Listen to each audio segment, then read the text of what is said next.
البدع والأهواء، أهل البدع العقائدية وأهل البدع السياسية.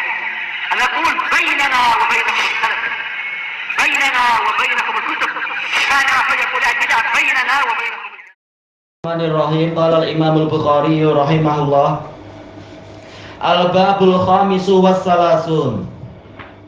Setelah kita melalui bab yang panjang tuh ya, bab 34, panjang sekali itu.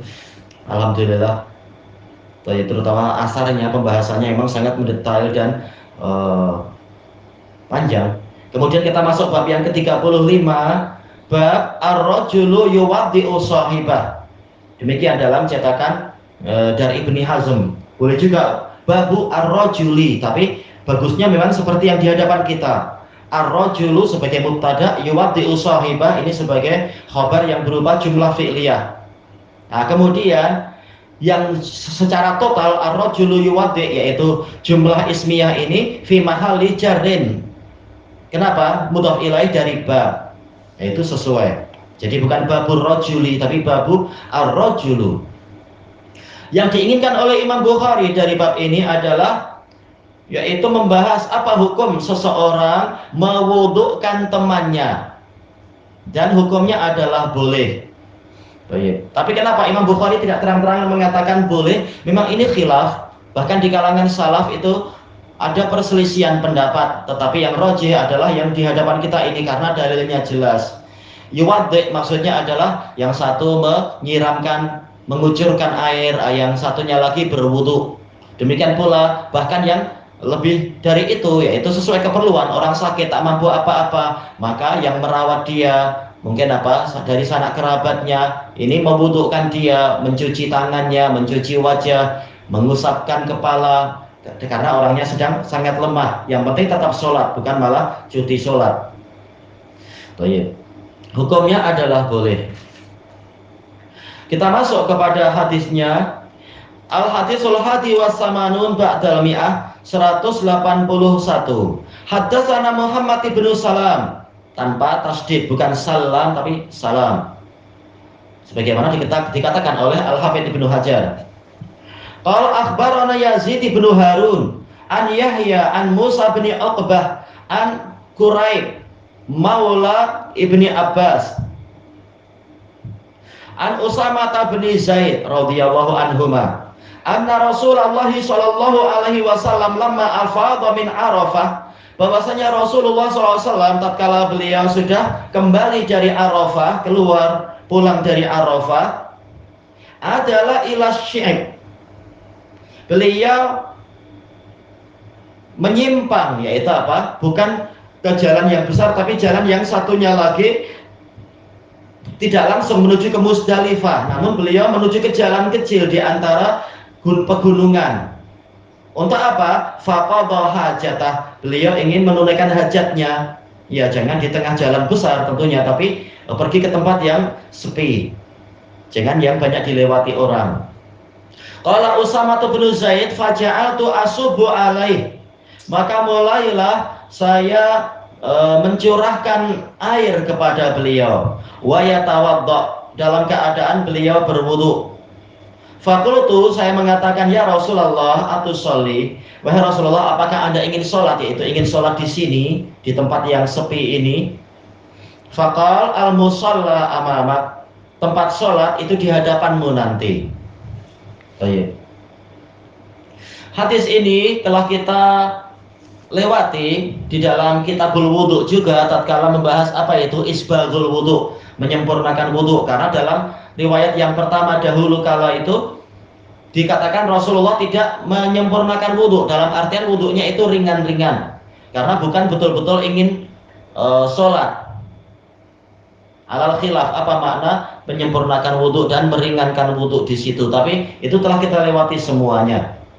Sekarang kita kembali ke hadis itu lagi, tetapi dengan riwayat yang lain. Di sini Imam Bukhari meriwayatkan dari Muhammad bin Salam.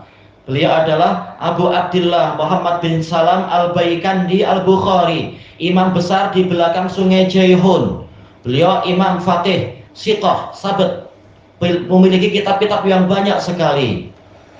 Dan ini adalah buah dari usaha beliau. Beliau mengatakan, saya menghabiskan 40.000 untuk biaya perjalanan mencari ilmu. Dan saya juga menghabiskan biaya seperti itu pula untuk menyebarkan ilmu. Jadi beliau betul-betul menginfakkan hartanya fisabilillah untuk mencari ilmu dan untuk menyebarkan ilmu.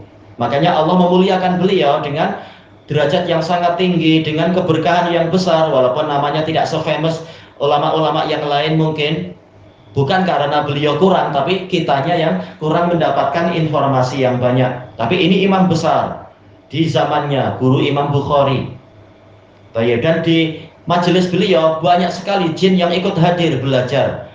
Menunjukkan memang beliau ini orang yang layak diambil ilmunya, di samping para manusia juga tentunya.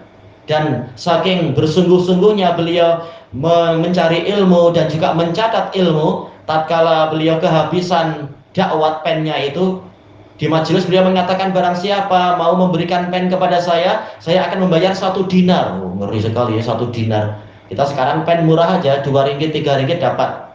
Sementara 1 dinar itu berapa sekarang? Boleh jadi mencapai 1.200 kah berapa, tergantung naik turunnya harga sekarang ringgit. Jelas itu mahal sekali. Tapi beliau rela, yang penting jangan sampai ilmu yang disampaikan oleh guru di situ itu beliau yaitu terlewatkan, tidak dicatat. Beliau rela keluar duit sampai 1 dinar demi mendapatkan pen untuk agar ilmu yang ada itu tidak terluputkan. Ini semangat beliau, tahu betapa mulianya ilmu, walaupun sekarang tidak nampak menghasilkan duit, tidak nampak menghasilkan jabatan, pangkat dan sebagainya. Tapi beliau tahu apa yang Allah janjikan pasti benar, tentang kemuliaan orang-orang yang mau belajar ilmu syar'i walaupun keluar dana, waktu, tenaga, usia dan sebagainya. Inilah Imam Abu Abdullah Muhammad bin Salam Al-Baikandi Al-Bukhari. Qal akhbarana Yazid bin Harun, beliau Abu Khalid Al-Wasiti, minal a'yan al-masyahir, tokoh besar yang terkenal. Iya, beliau termasuk yang pertama kali menentang perintah pemerintah untuk mengatakan Al-Quran makhluk. Dan pemerintah tidak berani mengemukakan itu sampai beliau wafat. Baru pemerintah terang-terangan memaksa para ulama. Tatkala Yazid bin Harun masih hidup, pemerintah takut. Pernah ditawarkan kepada beliau mengatakan Al-Quran makhluk, maka beliau marah. Dan beliau mengatakan Quran kalamullah, bukan makhluk. Dan tidak mungkin Amirul Mukminin menyuruh seperti ini. Langsung khalifahnya ketakutan. Dan tak berani mengemukakan itu. Sampai Yazid bin Harun ini, yang Imam Ahmad juga belajar ke beliau, walaupun juga sama-sama belajar, tapi Imam Ahmad mengambil ilmu dari Yazid bin Harun. Sampai Yazid bin Harun wafat, baru pemerintah mulai berani memaksa para ulama. Ini keagungan Yazid bin Harun, Abu Khalid Al-Wasiti rahimahullah. An Yahya, Yazid bin Harun dari Yahya seringkali adalah Yahya bin Sa'id Al-Ansari An-Najjari. Beliau adalah qadhi Madinah. Beliau adalah Abu Sa'id, termasuk yang pertama kali berbicara tentang para rawi, tentang para rijal di zaman beliau. Yang layak dipuji, yang layak dicela, dan beliau tidak takut celaan orang yang mencela. Dan boleh dikatakan beliau tidak punya hadis yang keliru. Hafalannya sangat hebat. Yahya bin Sa'id Al-Ansari ini, guru dari Yahya bin Sa'id Al-Qattan juga. Abu Sa'id. An Musa bin Uqbah, dari Musa bin Uqbah, tidak disebutkan kunyahnya di dalam Tahdhibut Tahdhib, wallahu a'lam. Dan beliau ini Madani, beliau adalah imam dalam masalah maghazi, wasirah, peperangan dan biografi. Siqah beliau. An Quraib Maula Ibni Abbas. Ini adalah Abu Rishdin. Ini jarang kunyah beliau itu ya. Abu Rishdin Quraib bin Abi Muslim Maula Ibnu Abbas. Beliau siqah, faqih, kasirul hadis dan seterusnya. An Usamah bin Zaid. Usamah bin Zaid ma'ruf, beliau adalah sahabat. Beliau Abu Abdullah, beliau juga Abu Zaid. Kunyahnya lebih dari satu memang. Abu Muhammad dan juga Abu Zaid, dan dikatakan punya kunyah selain 2 itu. Jadi kunyahnya 3 bahkan. Usamah bin Zaid radhiyallahu anhuma, hibbur Rasul, ibnu hibbir Rasul, orang yang dicintai Rasul secara khusus dan anak dari orang yang dicintai Rasul secara khusus. Ini Usamah bin Zaid radhiyallahu anhu.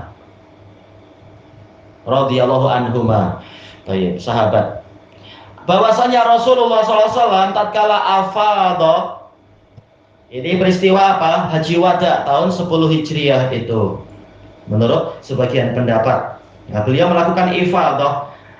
Afadha artinya adalah roja'a, sebagaimana dijelaskan oleh Al-Karmani di dalam tafsir dalam Syarah Sahih Bukhari beliau, yaitu pulang dari Arafah.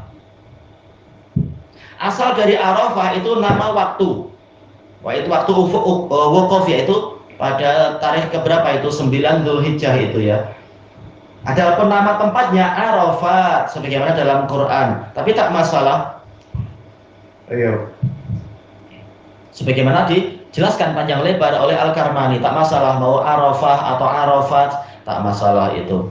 Adalah ila Syi'ib, beliau berpaling menuju ke Syi'ib, yaitu tidak melewati jalan besar untuk pulang seperti orang-orang yang haji lainnya, tapi beliau ada keperluan khusus, beliau mau buang hajat. Maka beliau pergi ke tempat yang sepi. Syi'ib itu adalah thariqun bainal jibal, jalan di antara gunung. Ini perjalanan yang susah, Masya Allah. Mendaki demi untuk menutup aurat dan tidak mengganggu orang lain dengan mungkin bau busuk atau gambaran yang buruk.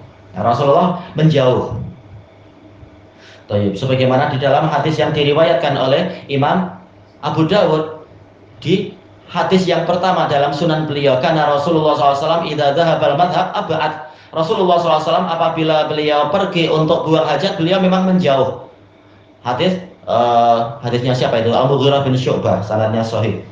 Nah, ini beliau melaksanakan itu biar tidak mengganggu orang dan untuk menutup aurat lebih sempurna dan seterusnya. Qala Usamah bin Zaid, faja'altu, maka mulailah saya, ini min af'ali syuru', asubbu alaih, saya mencurahkan pada beliau. Ini maf'ul bihnya dihapus. Takdirnya apa? Asubbu alaihil ma', mencurahkan air kepada beliau. Maf'ul bih dihapus bolehkah? Iya, boleh apabila tidak mengalami kerancuan. Dan ini sering kita baca pola-pola seperti itu, maf'ul bihnya dihapus. May yahdihillahu fala mudhillalah wa may yudlil fala hadiyalah. Asalnya apa? Wa may yudlilhu, ada hu. Tapi boleh dihapus karena orang sudah paham maksudnya. Demikian pula ini asubbu, yaitu asubul ma alaihi wa yatawadda. Wawunya wawu haliyah sebagaimana yang dijelaskan oleh Al-Karmani, yaitu mulailah saya mencurahkan air kepada beliau dalam keadaan beliau berwudu. Jadi langsung. Baik. Dan di sini sebagaimana dijelaskan oleh Al-Hafidz rahimahullahu taala, yaitu disunnahkannya menjaga kesucian. Setiap kali selesai buang hajat langsung Nabi berwudu. Sebagaimana juga dalam hadis Ali bin Abi Thalib dan yang lainnya itu. Rasulullah suka untuk selalu menjaga kesucian. Rasulullah mengatakan apa itu la yahfadhu at-tahara illa mu'min. Tidak ada yang menjaga kesucian kecuali mukmin. Terus-menerus setiap kali buang hajat atau setiap kali mungkin kentut, langsung selesai itu berwudu, sehingga selalu terpelihara, terjaga dari setan, terjaga dari yang buruk-buruk, dan Allah cinta, malaikat selalu mendekat dan sebagainya. Ini contoh dari Nabi.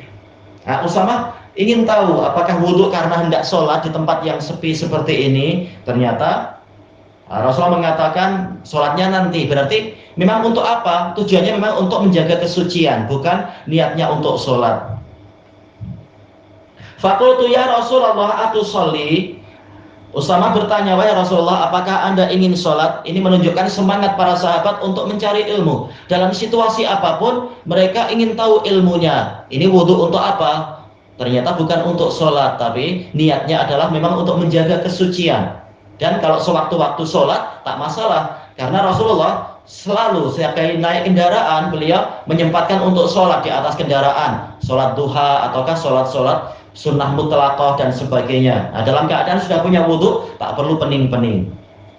Baik, maka bagusnya demikian. Mungkin kita hendak mengadakan perjalanan yang jauh, sebelum naik kendaraan kita punya wudhu, sehingga nanti di tengah jalan ada kesempatan sholat, langsung sholat misalkan, dan seterusnya. Terutama kalau zaman sekarang kan terkadang orang yang balik kampung waktu hari raya itu jalanan macet berjam-jam, belum tentu kita punya air. Tapi kalau kita sudah punya wudhu, lebih mudah, alhamdulillah. Kalau tak ada ya tak apa, pakai tayamum. Tapi jelas kesucian dengan air wudhu ini lebih sempurna. Tayamum ini sekedar pengganti, rukhsah, keringanan. Azimahnya adalah wudhu dengan air. Dan itu yang paling sempurna pahalanya. Nah, di sini Rasulullah mencontohkan untuk selalu menjaga wudhu beliau. Kemudian Rasulullah menjawab, as-sholatu amamak, al-musalla amamak. Kata Al-Karmani, musalla maksudnya adalah makanun lis-sholah, tempat sholatnya nanti di depan sana. Tatkala sudah berkumpul dengan orang-orang di Musdalifah atau di mana itu. Tayyib. Ilahuna wallahu a'lam. Inti pendalilannya apa? Dijelaskan oleh Ibnu Battah rahimahullah. Di sini Rasulullah SAW menyepakati dan menerima bantuan dari Usama untuk berwudu, menunjukkan ini boleh dan ini mustahab. Yaitu apa? Bukan kita yang berwudu mustahab untuk minta bantuan orang, tapi orang lain membantu, ini mustahab. Dia mendapatkan pahala, masuk dalam bab wa ta'awanu 'alal birri wat taqwa. Hendaknya kalian saling membantu dalam kebajikan dan ketakwaan, membantu seseorang menyempurnakan ibadah dia. Ini bagus sekali. Dan sejumlah ulama salaf juga melakukan itu karena dalilnya memang jelas. Walaupun ada beberapa ulama salaf yang lain memakruhkan itu, tidak suka itu, karena apa alasannya? Yaitu tidak suka untuk berkongsi di dalam suatu ibadah. Tetapi ini tentunya alasan yang tidak benar. Karena dalil sudah sangat jelas di situ, ada ta'awun. Walaupun kalau tidak diperlukan, cukup kita tidak perlu menggantungkan diri pada orang lain. Dan cukup kita segala keperluan itu kita penuhi sendiri agar pahala untuk kita sempurna. Tapi kalau ada orang lain ingin membantu, jangan ditolak. Yang penting kita sudah berusaha membantu diri sendiri. Baik.